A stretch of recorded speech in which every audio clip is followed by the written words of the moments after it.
Hey guys, welcome to Tall Tales with Taco, wherever you may be in this great world, and especially if you're an aviation lover, like most of the people that watch this show.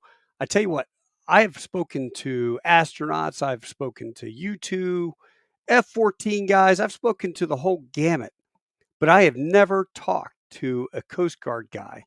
So Semper Paratus today is going to be Coastie talk, and I've got an opportunity with Brian Boland to shoot the bull. He's a fellow C-130 guy, although he flies the modern Herc, the J model, and some of the most incredible flying. I do a speech before every flight that I introduce our military, and I always get to the end and I go, now, these last category, Coast Guard, they're like pink unicorns. You never see them until you need them.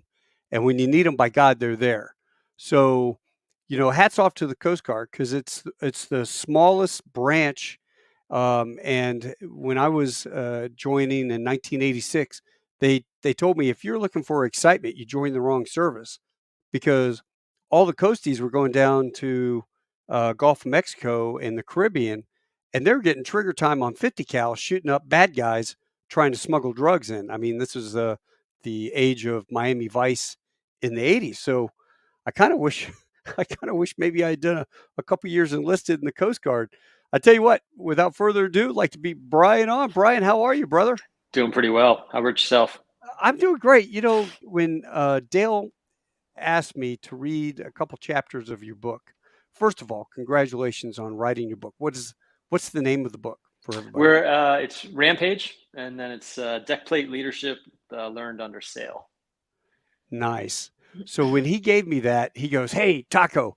You can imagine Dale talking to you, right? Hey, Sure. Taco, I need you to read a couple chapters of this Coast Guard guy's book. It's really fantastic stuff. And would you write a blurb? And I'm like, yeah, man, I'd be honored. Um, and so I'm reading it. I'm like, you son of a gun, man. I am so jealous because the flying that you guys did, just reading your chapter, flying into a storm and hmm descending in a storm, looking for somebody, that the idea of that just makes the hair curl on the back of my Sure. Yeah. my neck. I mean, so yeah, I'm sitting here talking too much. I'm having a little boy crush over the excitement that you guys had. Um, go talk to us about some of the rescues and the one in the book with the father who abducted his son. Sure. Yeah. I found that to be fascinating. Tell us Yeah. about that. And Yeah. It was just we generally kind of work at an air station in the Coast Guard. It's like a firefighter schedule, sort of.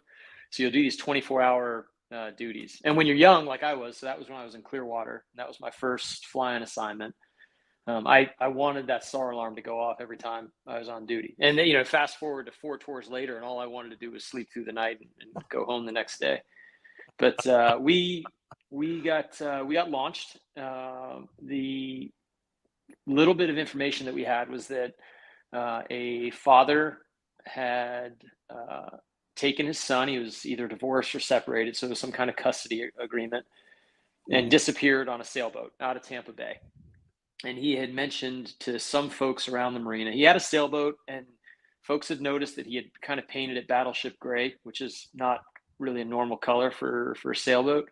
Right. And he had mentioned something about going towards New Orleans. So the mom is now looking for the child. I think he was about his kid's name was Luke, and he was about 4 years old. And the dad's gone, the boat's gone, and the son's gone. So the local law enforcement calls the Coast Guard, and we say, hey, we have no idea where he is. So most air stations have helicopters and fixed wing. Mhm. And Clearwater, where I was, had C-130s and 60s. So the choice was, let's put a C-130 up because it can cover the biggest amount of real estate out in the Gulf. They knew that he had left Tampa Bay and gone west from there. And based on the information that he had said about New Orleans, the initial thought was he's making a run for New Orleans. But the weather was not conducive to a sailboat kind of making that run. And that's what ties into the book. So the book that I wrote is really about everything I learned from sailing as a cadet and how I was able to take those lessons and then apply them as a pilot in the Coast Guard.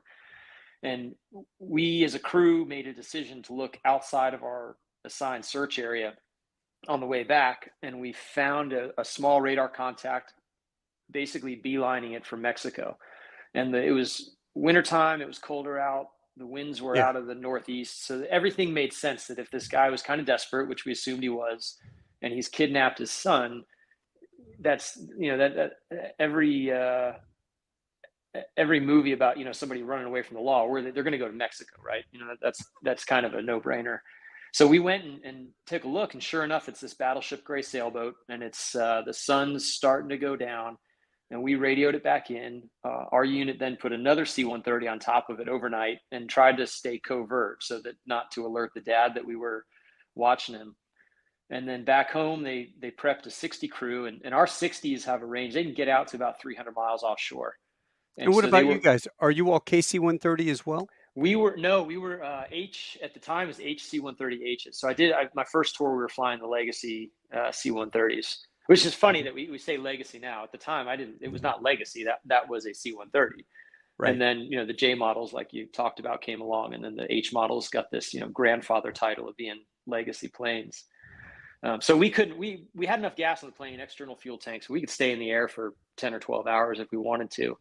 Yeah. So myself and another crew, we kept a C-130 on top of this boat all night, a 60 prepped for launch in the morning. And they went out with I believe they had a negotiator on board from the sheriff's deputy or police department. And the Coast Guard also launched a patrol boat out and basically intercepted them, kind of coordinated so that all those assets sort of hit that sailboat at the same time. So it was this, overwhelming show of force.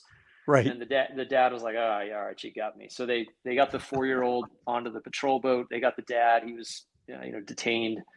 And the thing, one of the things I talked about in the book was that what we were told was the patrol boat towed the sailboat back, and the sailboat had a leak. There was something wrong with it. So overnight, while they were towing it back in, the sailboat ended up sinking. And so you think, all right, and I have a daughter now, and you think about it, a 4-year-old out in the Gulf of Mexico, wintertime, some level of sea state, not super comfortable. So the outcome was potentially going to be really bad for both the dad and the son, had we kind of not strayed a little bit from our assigned search and sort of connected the dots and figured, what if he made this run? Let's do a radar sweep west of where we're supposed to be and see what we can find. And we were lucky enough to find him. Well, when you said you were able to identify that it was a gray sailboat, how low and how far away were you from him? Yeah, we would have been able to get a positive idea on them several miles out and probably a couple thousand feet up. Because one of the things we wanted to do was we wanted to stay covert. We didn't want him to know, because you're worried. You don't know what sort of mental state this father's in. And if he sees a Coast Guard plane, there's some potential bad outcomes. So we were probably several thousand feet up, and we probably stayed a few miles behind him. And so our plane had, at the time, we had a pretty good surface search radar. And then we also had an EOIR FLIR camera just under the nose of the plane. So that FLIR camera is what enabled us to get a snapshot of it and say, yep, that's a gray 30-something foot sailboat. That matches the description. I think we got him. So, I mean, do you have an operator that is operating the flare for you, or are you able to do it? I mean, we do. So in the Legacy C-130s, we had a navigator who could work. We had a couple different types of radars over the years, but they worked the radar. And then in the back, we had a pallet that slid onto the plane, and that's where the camera operator would sit. So we had a camera operator in the back, and everybody's on headset, so we're all talking. And then when I transitioned to the J models, we had a similar setup, but our mission system guys were up in the cockpit. Behind the flight crew, there was a station there where they could work the camera and work the radar. And then we had some additional communications and radios and things that they would handle for us. And what's your complement on your crew on an average flight for a rescue? For any kind, for an operational mission, usually 7 or 8. And 7 or 8 folks. So you got a face in almost every porthole. Did you all have extra large windows installed? In the H models we did. In the J models we didn't. We had 2 windows in the back. But what we would do, and we did this the other case that you're talking about when we were in that hurricane, when you're looking for people in the water, we would usually open up the ramping door and have 2 guys on gunner's belts kind of hanging over the ramp looking down. So just based on experience, if you're looking for somebody in the water, it takes human eyeballs looking kind of straight down to be able to Really? spot them. Yeah. I didn't know that. I mean, the splashes in the water, is that and, what? and a lot of it has to do with the shadows and reflection of the sun and the angle. Your best vantage point is having the sun between your plane and the water, and that kind of gives you the best illumination or the best lighting, so that you can pick up the shape of a person in the water or life raft Oh, or, wow. or wreckage from a boat. God, that's amazing. What are some of the other? We'll go back. You went through flight school like I did. So you did. Did you do Pensacola or Corpus? I did Pensacola for primary, and then advanced was down in Corpus. And what year did you get your wings? Winged in the summer of 2008. All right, so I'm feeling old now. I got my wings. I started in '89 and went through Corpus, VT 27, then moved over to VT 31. Okay. I don't remember. I don't remember that we had any Coasties in our class. It was just Navy and Marines. Yeah. So there are very few of you. It was so in flight school, the majority of folks historically go on the rotary side. We have way more helicopter pilots than we do fixed wing. But when I went through at the time, we were getting a newer aircraft, and there was the thought at the time was that it was going to be able to fly twice as much as what it was. The Falcon was what it was replacing. Right. And that didn't quite pan out, but there were a lot of fixed wing slots. And I checked into flight school, and all of my peers, almost all of them, wanted to fly helicopters, because that's you're young, you're invincible, and you want to be the guy that's going into, hover in a blizzard to pick, people off a fishing boat. And I had, when I spent 2 years on a ship, and I was a boarding officer, and I'd seized a fishing boat, and I spent about 36 hours in a dry suit on this fishing boat. Yeah.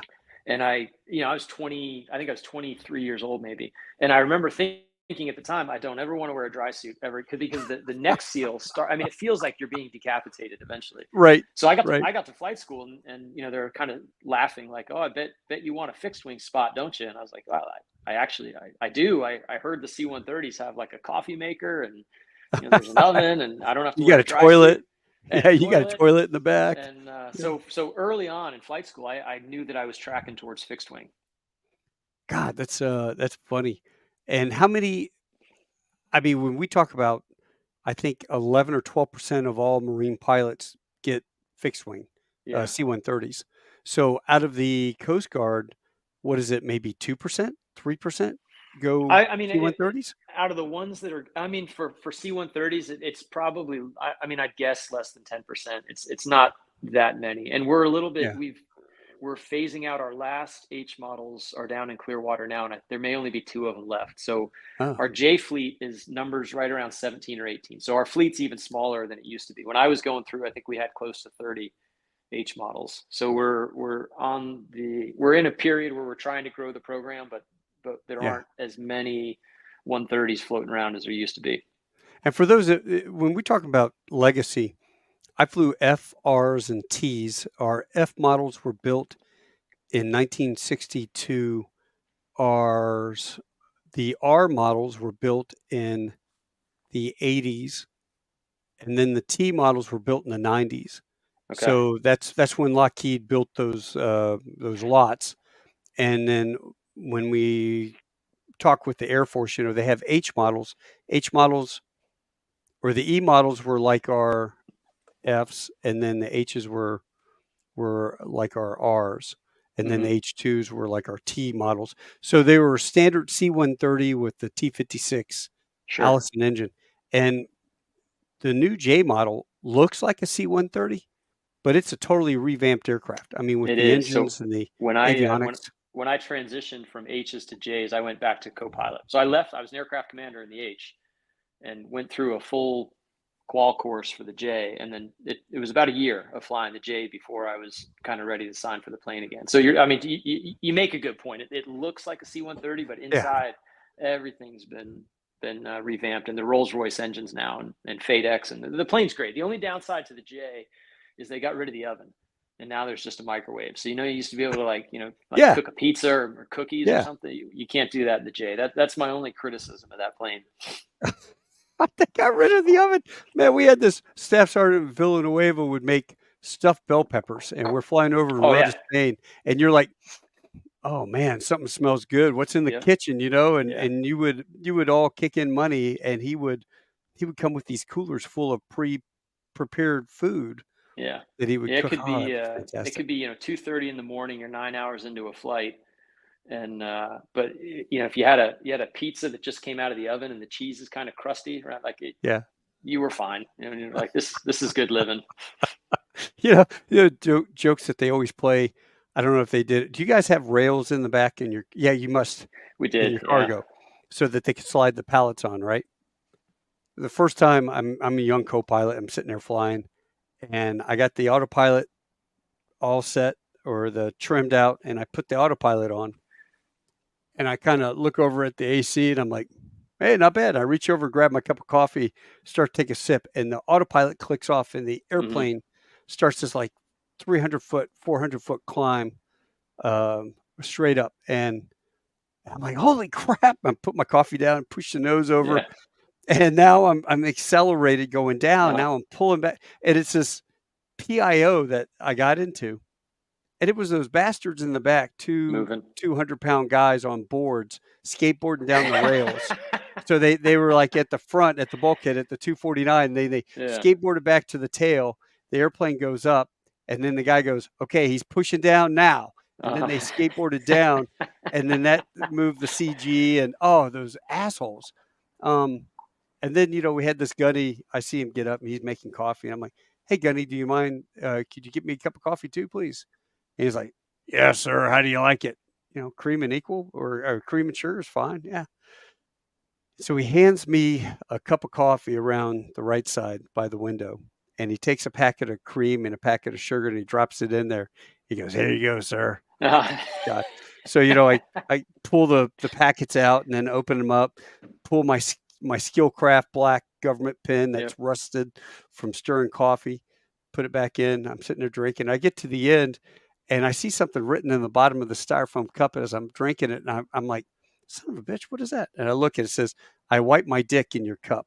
Yeah. That's, And I'm like, okay, I got it. Lesson yeah. learned. If you got Yeah. time to drink coffee, you got time, go get it yourself. Yeah. They were There's funny. the one you'd do you ever get back to your hotel room and your bag feels a little heavy and they put like the 5,000 pound tie down chains in the bottom of your bag? Chains. Yeah. Yeah. "Hey, sir, don't worry about it. We got your bags. We threw them in the back of the van."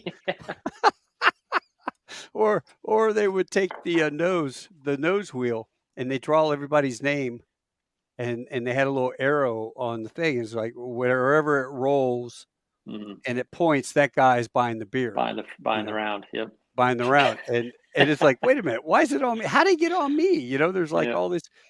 Crew chief goes down there and spins it. Oh man. So we had a lot of the same.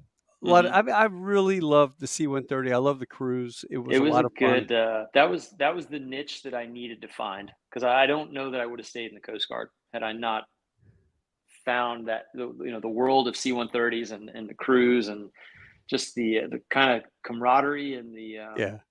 the expectation that everybody sort of had of what that community was capable of and expectations as far as like what was expected. So one of the guys I really looked up to, an instructor, he had told me early on, he's like, you have to, as soon as you get in the plane, you got to turn it on, and it's 100%, and you got to give it everything you got while we're out flying, and then you get back, and then you have to. It's just as important that you turn it off, and then you can start having fun, like kind of the stories that we're talking about. And Yeah. I never forgot that because I'm sure you've run into guys that can turn it on but they can't relax. They can't Yeah. turn that switch off. And then obviously I'm sure you've seen the ones too that just can't ever get up to speed, and those are the ones that tend to struggle in the program. Hanging on to the prop, we, hanging on to the tail.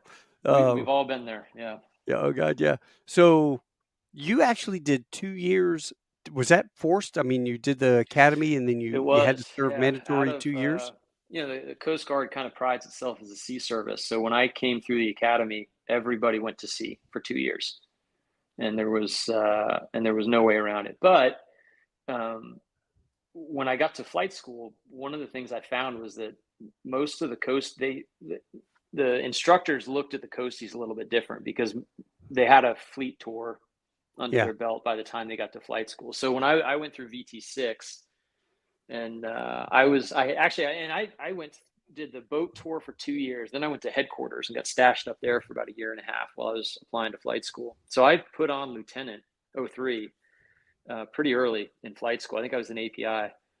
So so you remember this, like in the VTs, you're in your Yeah. flight suit, you got your vest on, your helmet bag, and there's thunderstorms and just death and destruction in all the working areas. But the instructor's like, hey, you got to hang out because if it clears up, we're going to get a flight in. And I would be sitting there for a couple hours, and I'm studying my NATOPS and just kind of thinking like, this isn't that bad.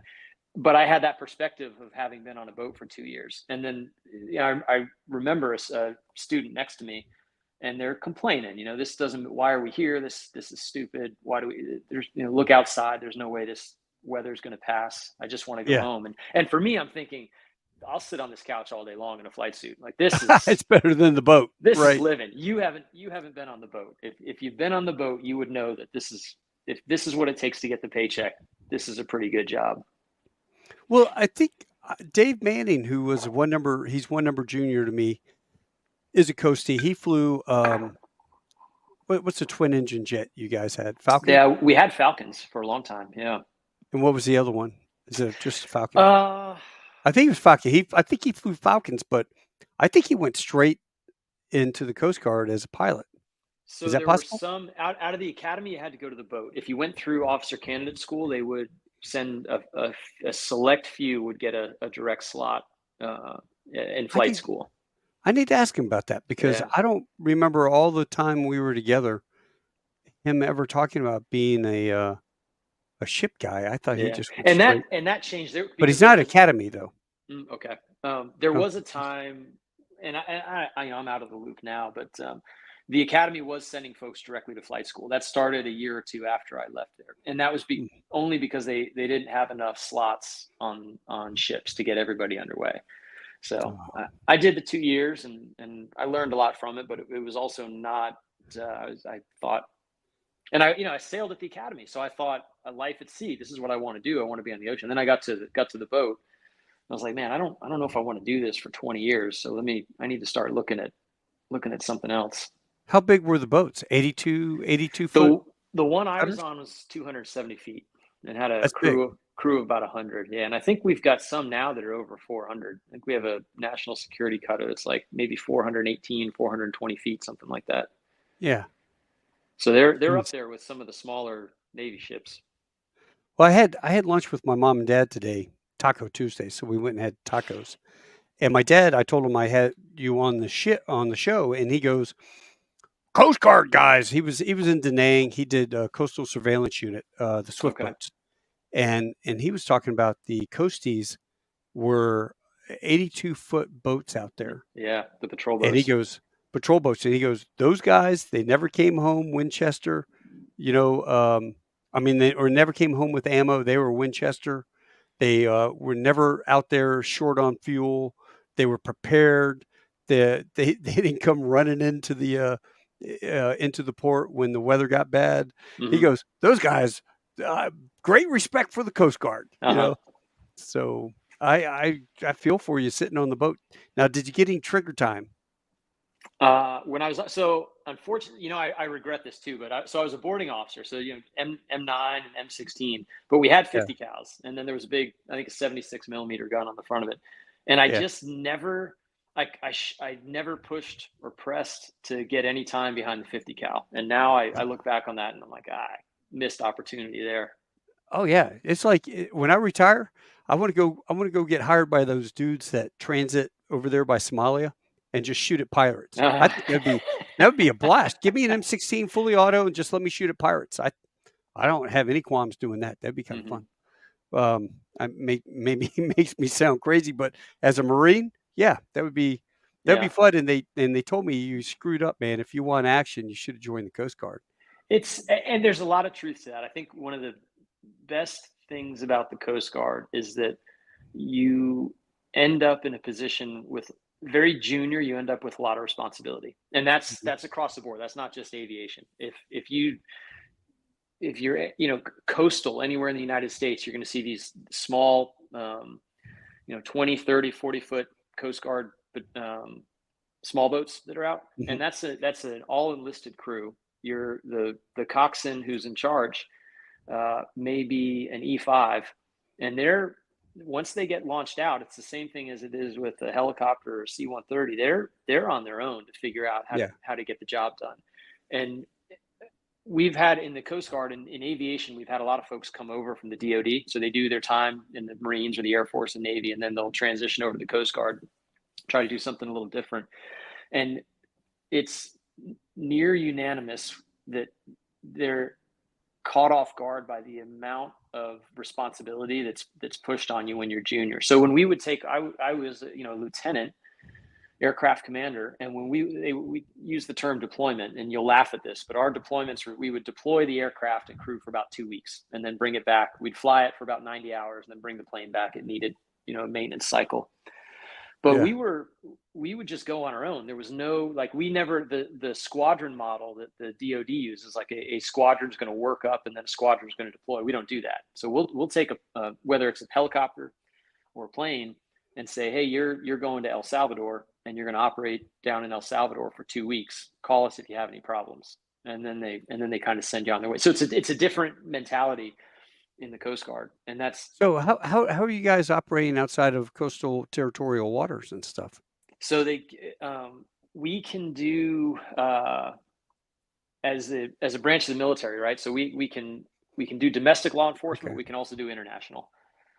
And I'm not a legal expert, but there's Title 10. There's different authorities that you can operate under. So a lot of the Right. counter narcotics stuff that we do, we'll put the Coast Guard will put a boarding team. We'd call them a leadette, a law enforcement detachment, on a Navy ship, Uh-huh. and the leadette basically assumes control of the ship, and that's what makes it legal for a Navy frigate or destroyer to be performing a counter narcotics mission. Really? And again, I did not do well in criminal justice. I got through the class, but if you're asking me for the specific authority for Well, that, I don't know what it is. no. So not only are you doing search and rescue SAR work, but you're also looking. Was your radar able to pick up the mini submarines? I And was that was my yeah that's and so tell me about that.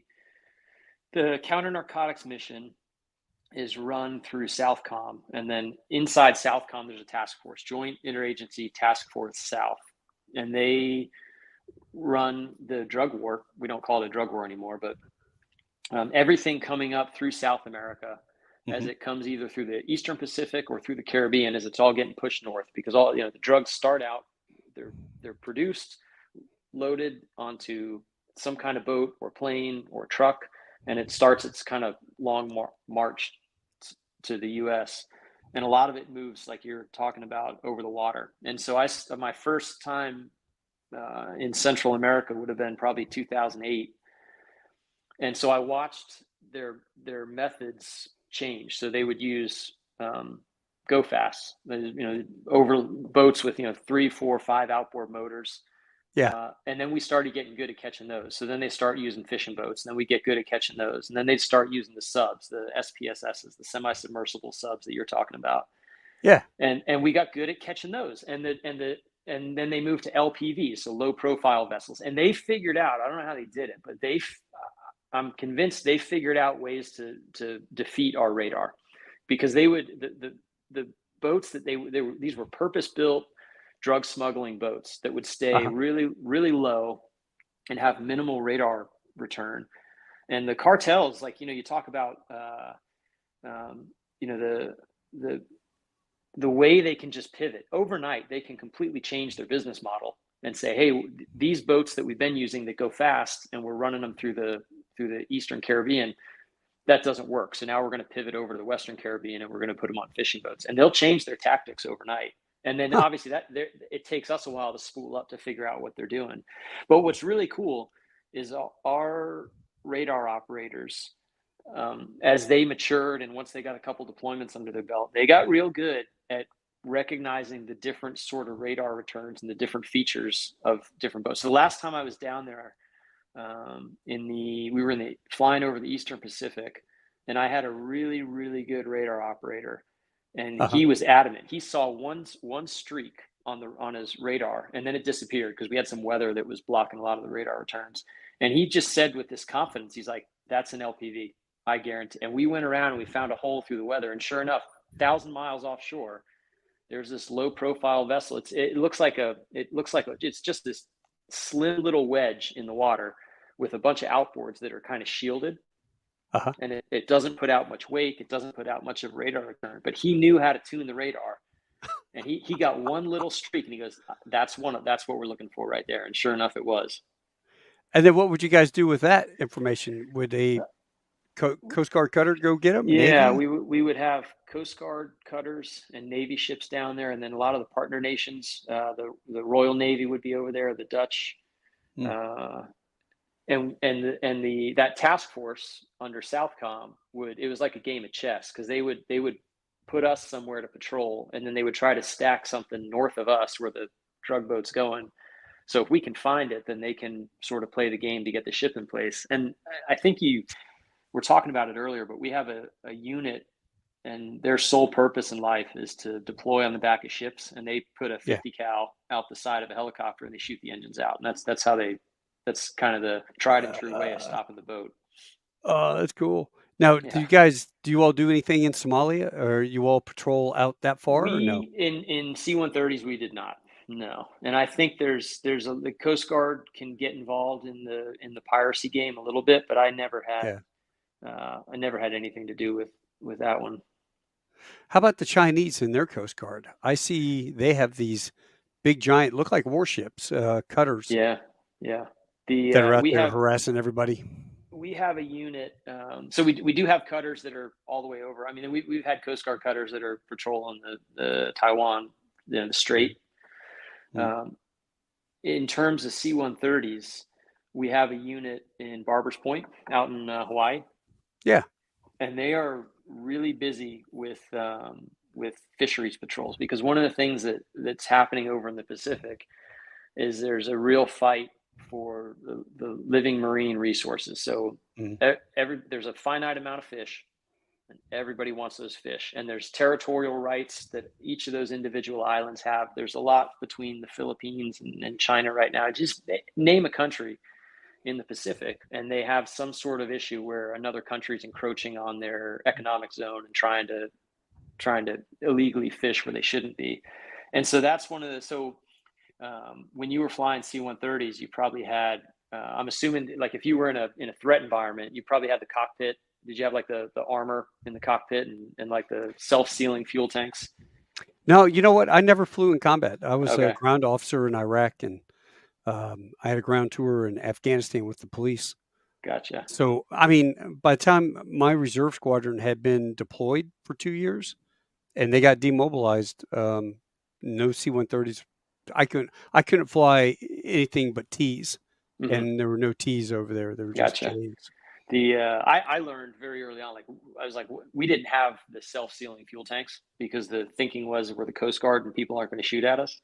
Yeah. So, and we don't have the armor for the cockpit, and we don't have countermeasures. We don't have chaff.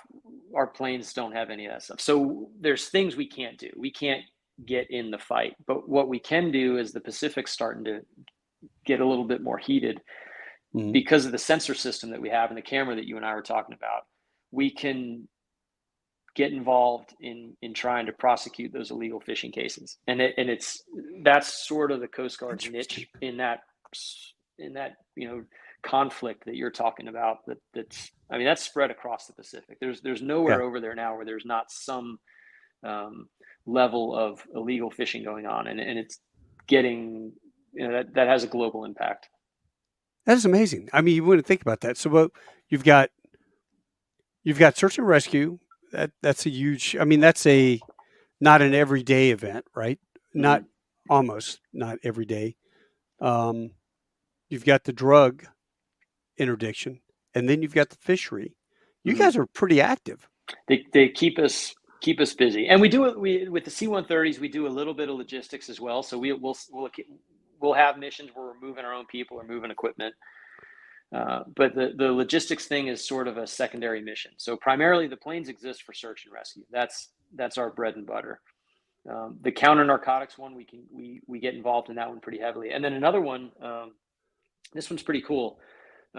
My unit that I was at in Elizabeth City there's an international ice patrol. So ever since the Titanic, there's been this, multinational effort to map all the icebergs as they come out of the Arctic. So, around Greenland and then come out south of Canada. So we would, and up through this summer, we were still doing it, deploy up to St. John's in Newfoundland.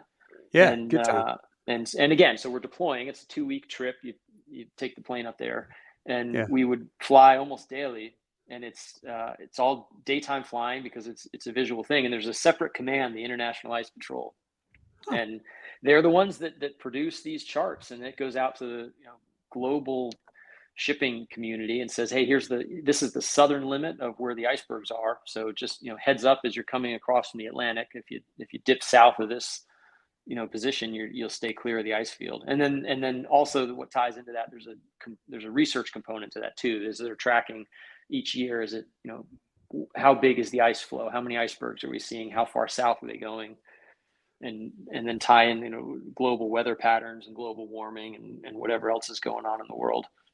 I wonder how long it takes an iceberg to melt.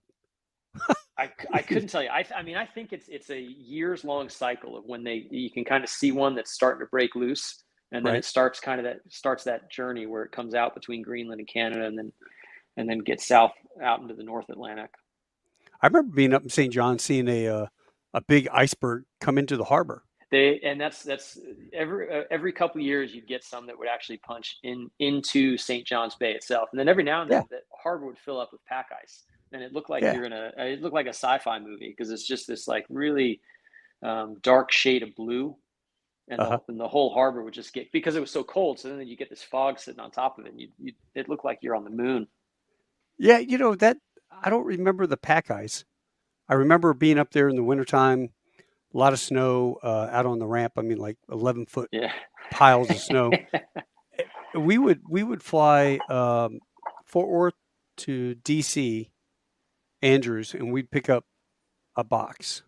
We'd pick up some stuff, and then we'd fly it up to St. John's, and then we'd overnight in St. John's, or maybe spend 2 days there, and then we'd fly St. John's over to Norway and drop off whatever we had, and then Norway back to St. John's, back to Texas.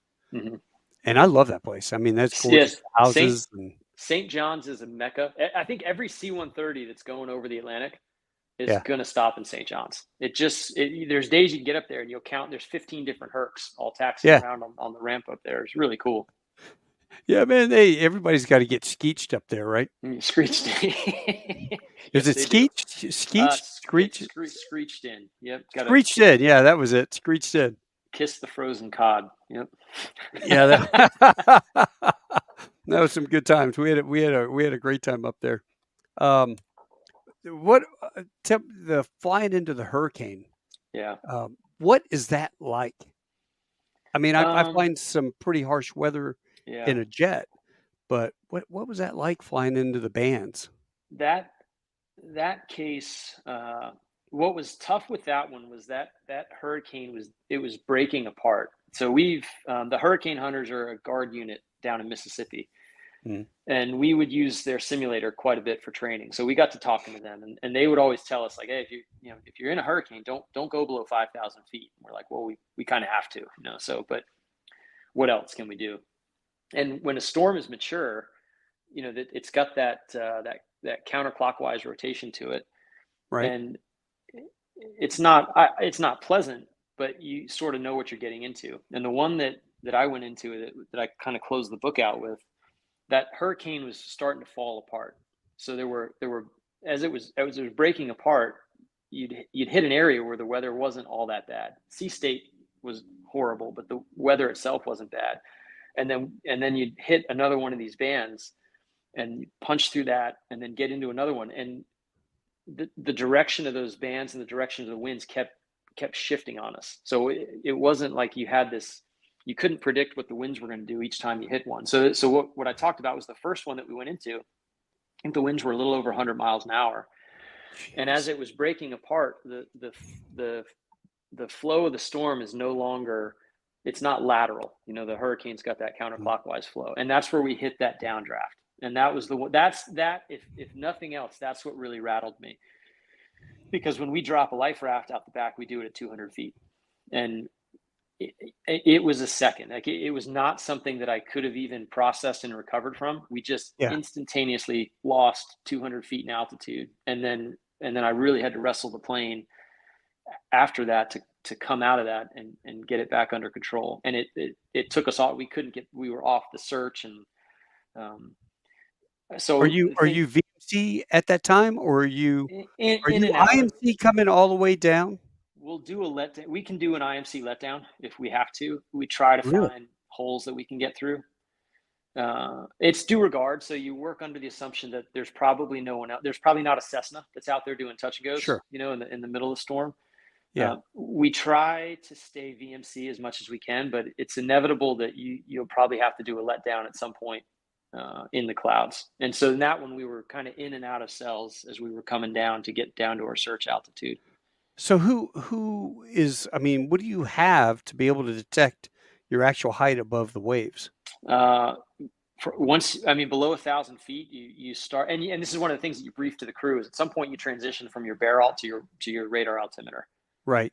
And then it's just a radar altimeter game. But when you have 50-foot seas, your rad alt's, you know, bouncing just as much as your bear alt is, and you don't, it's a little bit of a guessing game to figure out you know, what altitude you're at. And so with that one, I was like, we're not going down we can't do our normal procedures would have us at 200 feet pushing a life raft out the back. I'm like, we can't do that because if we hit another one of those, it's not something that we can recover from. Right. Yeah, that was exciting. That's why I say you did more exciting adrenaline filled missions than I could ever dream of in the time I flew Hercs. I mean, we did practice. You guys did real stuff. You were talking about the VTs earlier. I was in VT 31, and this would have been like 2008. And I had an Air Force instructor, and it was kind of towards the end of training. So he told me one day, he's like, "Hey, Boland," he's like, "all you got to do," he's like, "you're going to be a co-pilot." He's like, "whatever happens, you just got to sound cool on the radio. That's the most important thing." So my first tour in Clearwater, we're trying to bring parts down to a helicopter that's deployed down in the Bahamas. And we took a lightning strike through the nose of the plane, and it punched a little hole through the nose, tripped a generator, went out one of the wings. But we in that one too, we also we got caught up in some sort of downdraft. So we lost about 1,000. We were up at altitude on an IFR flight plan. Yeah. But we lost about 1,000 feet of altitude. The plane was slowing down. And as we're coming down, the aircraft commander kicks off the autopilot, and she's trying to kind of recover the plane. And we've lost a generator, and everybody knew that we had this lightning strike because you saw it come right at the plane. And so I'm in the right seat, and I'm a co-pilot and talking to Miami Center. And that's what popped, like, of all the things, you know, not emergency procedures, not, you know, navigate, communicate, aviate, the only thing that popped into my head was whatever I say to Miami Center, it has to be cool. It has to sound cool. And I did my best airline pilot voice to Miami Center. I was like, "Hey, Miami Center, it's, you know, Coast Guard 17, whatever, lightning strike off altitude in a downdraft, 90 degrees off course, request vectors back to Florida." And I let go of the mic, and I was like, I think I sounded cool. I don't, you know, I was contributing nothing to the rest of the crew. I just wanted to sound cool. And the best part was that as soon as I Miami turned us around, and we got out of that storm, and we started going home. But then it was just this one after the other. It was like, "Hey, Miami, this is, you know, Delta Flight 1322. We're not anywhere near that Coast Guard plane, are we?" And everybody over in Miami's airspace wanted to make sure they weren't anywhere near these lunatic Coast Guard C-130 guys. That And just then, took a lightning strike. and as I heard it, I was like, I think I did. I sounded cool. Like my job is complete here. Yeah. God, man, that's funny. We had Hurricane Andrew. We did that back in Homestead, dropping off Sure. supplies that next morning, right? Oh, dark 30. I mean, we're the first flight to land at sunrise, and it looked like an atomic bomb had hit Hmm. Homestead. And we're pushing generators and food and water and all that out of the back of the Hertz from Cherry Point. And on the way back, there was a crew, and the navigator tells the AC, "Hey, sir, I think you need to come right to avoid that cell." And he goes, that thing. He goes, that's just a benign lenticular cloud. Don't worry about that little thing. And about that time, this bolt of lightning comes horizontal out, hits the left wingtip, and blows the radome off.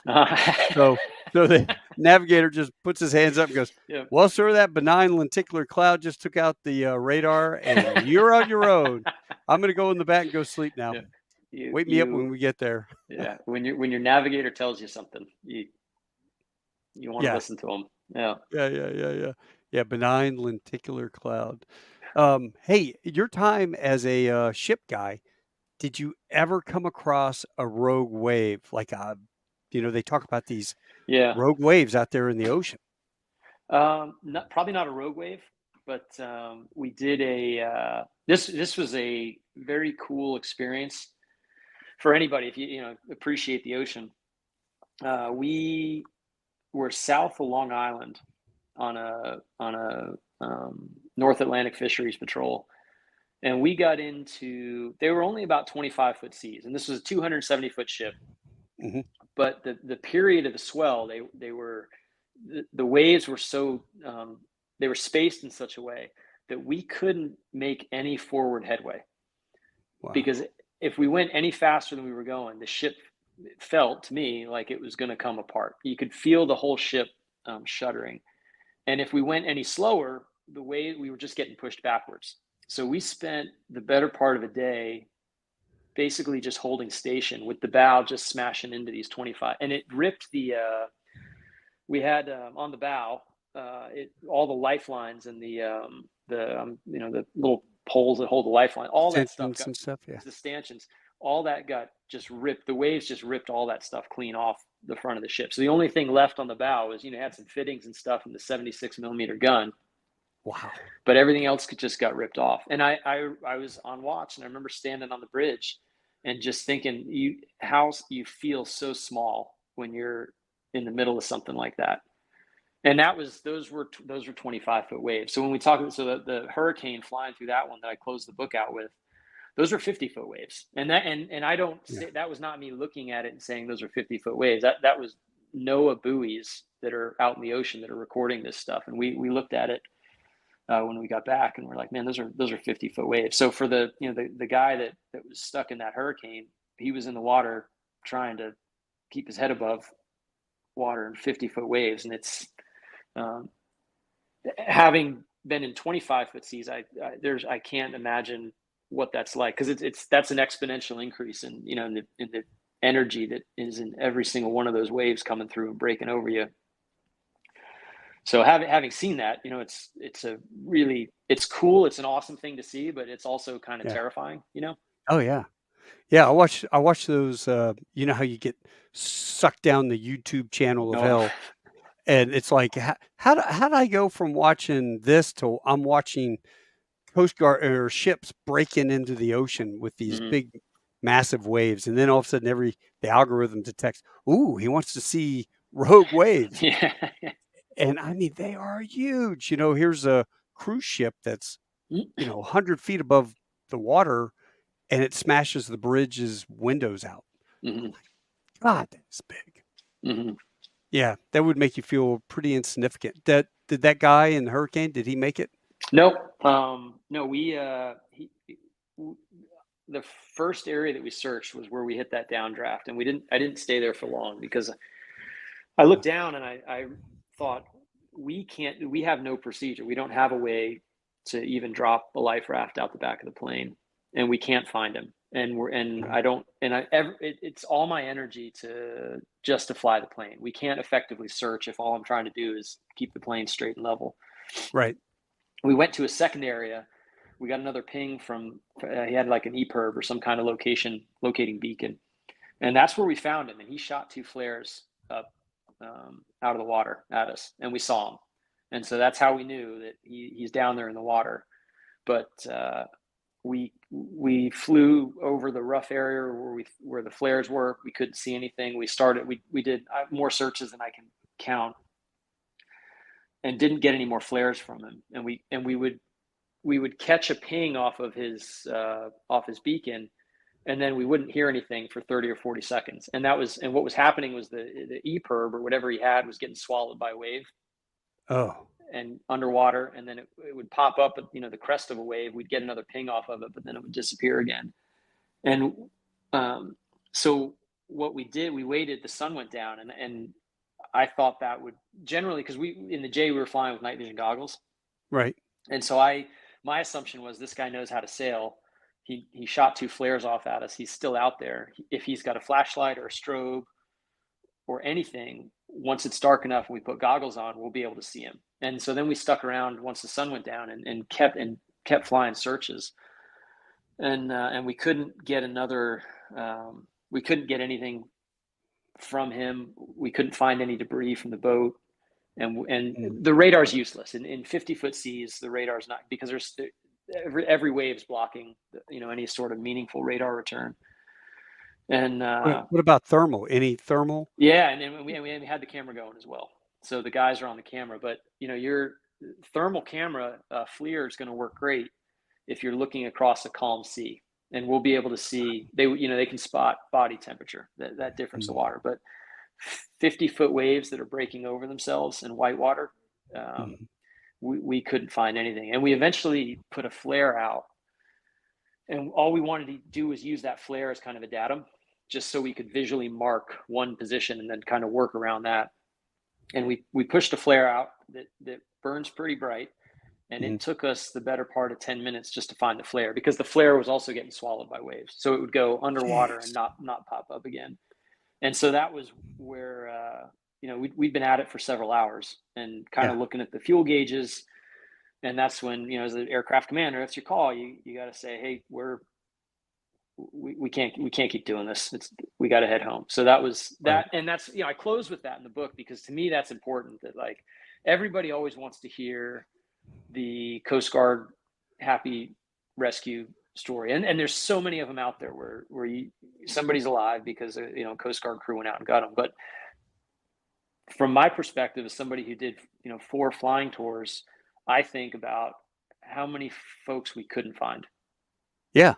So I wanted to kind of close the book with that, because that takes a toll on you. And that's also part, if you want to know what it's like to be in the Coast Guard, for every happy ending that you get, there's another one that doesn't go so well. And that's it's part of the job. But that's the story that I kind of wanted to tell. Like there's good and bad to what we're doing. I tell some stories like you're talking about with the 4-year-old that we find. But you also have to, the ones that don't work out so well, those ones also weigh on you. You can learn from it, and you come back and you try again. Back on duty 2 days later, and you're doing it again. But I think it's important to tell this, just so much as the good ones. There's also bad ones too, and that's part of the business. It's kind of like we always say, aviation is inherently dangerous and doesn't forgive stupid mistakes. You had a great story about the guy that was transporting sailboats up north and making money and whatnot. And then you and your child went out and hiked out to where the boat was. We did. Some pictures or something, right? Yeah. Yep. And what happened with this guy was? Yeah, that was. I love that story because he ended up okay, but the centuries, right? People take risks. They take to the sea, and they're trying to, sailors hundreds of years ago, you went to sea to make money. And this guy had come up with this idea where he could take older boats from the New York, New Jersey area and take them under tow down to Florida and sell them in Florida and make some money off of it. And there's nothing wrong with doing that, but he was having a hard time.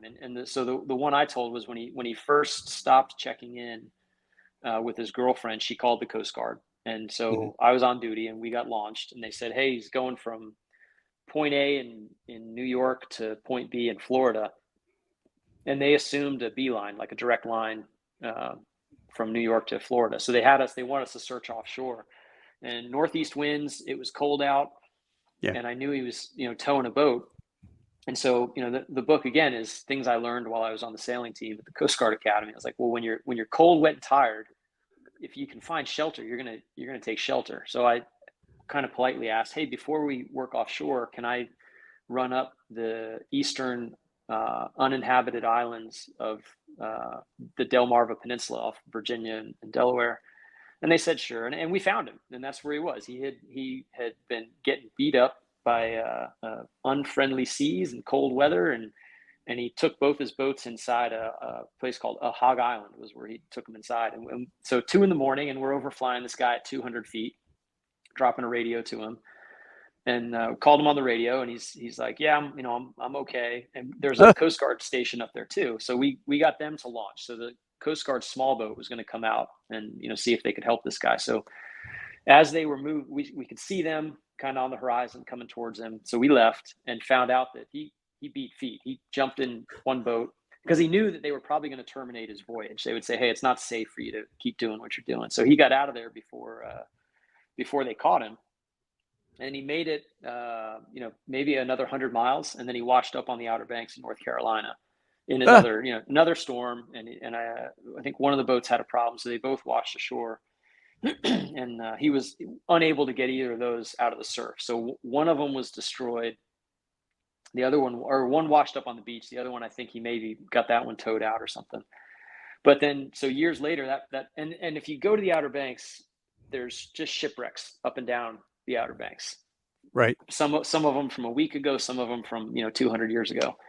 And so I told my daughter, I think she was 3 or 4 at the time. I was like, hey, we're gonna go hike down to this pirate ship. So I put her in a backpack, parked by the old Pea Island life saving station. Just dripping with Coast Guard history. And I was like, oh, this is really cool. And we hiked a couple miles down the beach, and then took her off, and it was cool to see. That's my daughter running around playing pirate on this boat that 6 months before I was the one out searching for it. Yeah. God, that's amazing. I love it. And you talked about Ocracoke Island. Mm-hmm. Yeah, I remember Cherry Point. I had my Cherokee 140. Used to fly out there. It had a little strip. Okay. Yep. Public strip. You had to have your own gas and stuff to be able to Mm-hmm. get off. They didn't sell gas, but you used to go fly out there and then walk a mile into town, go have oysters and iced tea or something, then come back, jump in the airplane, fly home. I That used was to. great. We would. That was a routine trainer for us. We'd go all the way down to Ocracoke Inlet and turn around, and I loved it because that was always. I was always kind of a history guy, so I was always like the big nerd on the plane because I was like that's where Blackbeard, like, he got killed, right? Like the Blackbeard shootout was right there. We'd circle over it a couple times. We used to do that when we come back from Norway or whatever. We would cancel IFR and drop down to about 50 feet over the coast, open up the ramp and tail, and take turns with a gunner's belt on, Yep. sitting in lawn chairs, waving at people, Sure. as you're flying by. Yeah, that was fun. And then head down Cherry Point and pull in. But good times, man. Now you're up in Va Beach, right? I am. Virginia Yep, Beach. Virginia Beach. That's where I grew up. But my dad, Navy, so we grew up on Little Creek Amphibious Base. Yeah, it's 2 miles Right down there. the road from me. Is it really? Yeah. And my dad was in the Navy too. That's kind of how I ended up here. Yep. Oh, that's funny. Well, my uncle was F-14s over at Oceana, and my Okay. dad was engineer on USS San Diego, and then he became in-serv and was based right there. And so Vietnam War had ended, and the Navy decided if you didn't have to PCS, like you weren't taking a job as a captain, and you didn't have to PCS, you would stay where you were based for one cycle. Okay. So we did. Kids, man, we grew up from first grade to seventh grade. Mm-hmm. And we all thought that's how every Navy family was, Yeah. like, this is great. Living on base. This is awesome. Yeah. I love that area though. I'm jealous. That's a great place. I left. I was 18. I went to the Coast Guard Academy, and I thought I need to get out of here. And then 20 years later, I got my last tour in the Coast Guard, and I was down in North Carolina, but I was living up here, so it was a little bit of a drive to get down there. But 20 years after I left, I came back. I was like, this is where I want to be. Is that where you grew up as well? It is. Yep. Where'd you go? Cox? Independence and Cox? No, I went to I was in a private school out in Norfolk for high school. Norfolk Academy? I went to Collegiate, Norfolk Collegiate. Yeah. I went to Blue Ridge. I went to Blue Okay. Ridge up in Charlottesville. We used to run cross country against, I think it was Norfolk Academy? Probably Academy, yeah. Yeah, Norfolk Academy used to run cross. We kicked their butts, man, because they were flat, right? You had terrain to run around. So we were in Charlottesville, Virginia. Mm-hmm. We were running cross country with cows and up in the mountains and stuff. And these guys would dread coming to our school for a collegiate event, for a cross country meet, because it was like, these friggin' rednecks. They're up there running in the damn hills. Yeah, we'd smoke them though. When we came down there on the flat course, we'd smoke them. Yeah, that was fun. Well, listen, brother, I really appreciate it. When we get off, I'm going to get the name, and this is taped. I'll post it on tonight, and I'll put the name of your book and put a little picture. Oh, that's great. I appreciate it. So, and it's called Rampage, right? Yeah, I can say, if you want it, I can send you the cover art if you want the picture of that. Yeah. Shoot me that, and then I'll include that in the. Okay, that'd be great. In the thing for the show tonight. Well, Brian, can't thank you enough, brother. So nice talking to you. Yeah, you too. You're out of Dallas? Are you a 7-3 guy? 7-3, yeah. Okay. Captain out of DFW. Okay. So, awesome. Man, you make it. If you have a layover in Fort Worth, let me know. Yeah. I'll come take care of you. It's great having another C-130, dude. I don't think I've really talked to any C-130 guys. And maybe one Air Force dude, but we weren't talking about that. We were talking about something else. So this has been great. I appreciate it. It's a good time. Yeah, and good luck with the book. Congratulations. I am very envious people that take the time to sit down and write, a work, and that's dedication. So well done. What made you want to write that book? I forgot to ask that. Well, so Dale and Julie, I've got 3 novels there's a series of novels I wrote with them years ago. And I wanted to kind of do something different from that, but my mom had held on to every email and letter I sent during the academy while I was there. They had them. So they gave them to me. And so I'm looking through them, and that was enough to kind of, you forget so much. Yeah. But I had it all kind of written down, and there was enough there that I could say, man, I remember, the frame of mind I was in when I wrote this email about, failing physics 2 or whatever it was. Right. And so that was enough. I was like, man, I think I have enough here that I can write something that accurately reflects what it's like for, I think I'm a pretty average dude going through a service academy and dealing with those challenges, and sailing was that for me was that's where I learned everything, was from sailing. I was too thick-headed or obstinate to learn anything academically. I got through classes okay, but sailing was where I sort of felt like I was learning leadership, I guess. And then the same things I learned sailing, when I got into flying C-130s, I was like, man, there's so many of these things are related. Like the way that I feel like I should talk to people, or the way that you kind of read a crowd. And in C-130, when you got a crew of 7 or 8, that's no different than being on a sailboat when you've got 7 or 8 people on it. Sure. And this stuff too. It's I didn't know it at the time. I was 19, but it's CRM is what it is. Yeah. And that was a baptism in CRM before I even knew what crew resource management was. And that I feel like that served me pretty well during my active duty career. Yeah, that and How to Win Friends and Influence People by Dale Carnegie. Exactly. Yeah. Oh man, great times. Well, you know what? Let's circle back and do another show and talk some more flying stories. Sure. After the book comes out, and hopefully we get it. New York Times #1 bestseller. There you go. See what we can do. All right, Brian. Well, hey, hang on one second, and I'll be right back with you. All right. Sure. Thanks again for coming along tonight. Hoorah. Not a problem. Appreciate it. You bet. Hey, folks, thanks for joining us. I hope you enjoyed this as much as I did, because there's actually so much more. I need to do another show with him to go back into his 2 years on the ocean, because we hadn't even tapped that. To me, that's just fascinating. I can tell you all about being a C-130 guy, but I couldn't tell you what life on a ship is like. Well, until next week, adios, hasta luego, sa wiedersehen, tschüss, shishine, au revoir, domo arigato gozaimasu, tano shinde, kudasai, ciao, arrivederci, tashakor, assalamu alaikum, mahala, dovidjania, das vidanya. Oh, crap. You know what? You're still here. Hold on 1 second. I still got you on. I totally forgot to bring all these up. This is cool. Great shot, MVGs. That's my last flight. That was my last active duty flight. Was it really? Those Yep. MVGs, boy, can really put a strain on your neck. Yeah, I got a couple 100 hours on those things, and we ended up putting weight packs on the back to try to kind of Yeah. balance out the weight on the front. Yeah, that can definitely do you in. The good old G2 leather jacket. Yep, it's not Trusty. warm and it's not waterproof, but it looks good. J model in the background. Nice. Yep. I love this. Crashing sucks. Yeah, I got a few looks from a few admirals I flew around wearing that one, but I would argue that that's not a lie, you know.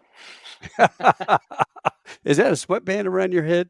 What are you wearing? Yeah, I think that we were heading into the Bahamas, and it was cooking. So Yeah. Oh yeah. Yeah, that's a beautiful Jay's a beautiful cockpit, man. It really is. So I always told people that people would ask what the HUD is there, and I always told them it was a sneeze guard. Now, where's the flare? Where's the flare located on that setup? So behind where the co-pilot's at, the screen's not on. There's one screen that's blank, and that's a repeater where we can see with the camera guys. But the two mission system operators are sitting from that picture. They're sitting back and to the right. So kind of where the navigator station would have been on one of the legacy planes. We now have this whole mission system built into it. Wow. Pretty cool, man. And that HUD's bitching. Yeah, the HUD's awesome. Yep. Yeah, very nice. All right, brother. I totally forgot to pull. I asked you for photos, and I forgot to show them, and I thought about it. Hey, man. So I hope everybody enjoyed this. Oh, I'll go ahead and pull this both off, but just hang out, and I'll talk to you in a sec. Sure. Hoorah.